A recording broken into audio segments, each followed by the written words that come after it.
Okay. At the photo shoot, I went upstairs, and I met his sister in person. I had always known about the Wicked Witch of the West that he lived with, and who would eat me up if she knew me.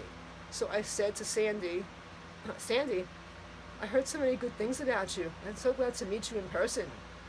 And then I told Sandy at the photo shoot, when the photographer was done doing his job, I said to him, I take pictures too. You should smile for the camera. Camera doesn't like when you're natural, and she did. And then I took some photographs of the people that were there because the photographer was done. And then I cleaned up the office because the pizza was out, and I just took for an opportunity to clean the office because they think I can't clean. And I know how to clean now.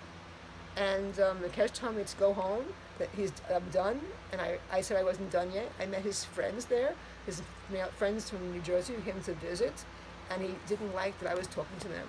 He didn't like that I was even there. And I said to him, if it wasn't for me, you wouldn't even be here today because I was your financial investor.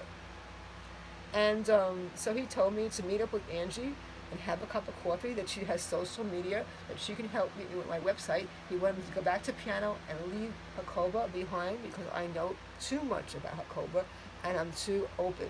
So I met Angie and we got together in the city and we hit it off. And we were together for 2 o'clock in the morning. And she was telling me what happened to her, and I said to her, come live with us. I said to her, stay with us.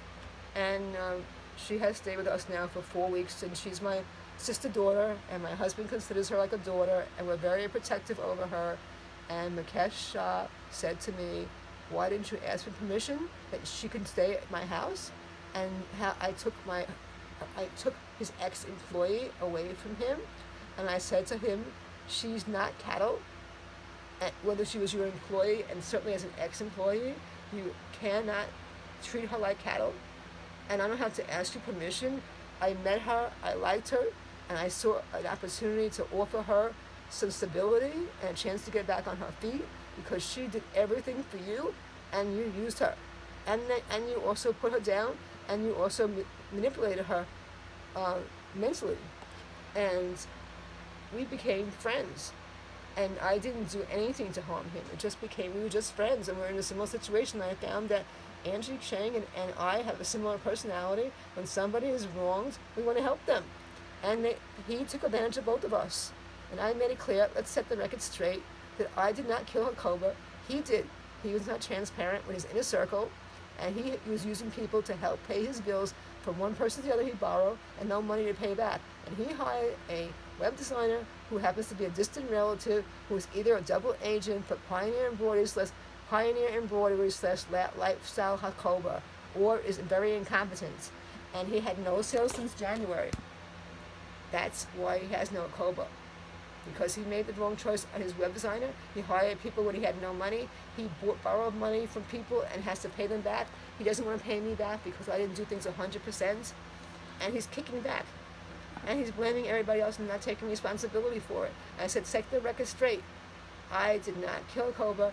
He did. And yeah, like with the loans, like instead of reinvesting in the company, like nothing was in writing. Bought, nothing was in writing. He refuses to do anything in writing for me or Angie, and he feels entitled. He feels that he was wrong. He thinks that he does nothing wrong. Everybody else does wrong. He has a warped perspective. He has a narrow perspective. He is not modern about how he treats women, and he thinks that he's the owner of them for some reason, and he makes the person feel like they mistreated him. He manipulates them. He makes them have no confidence, and he uses his women.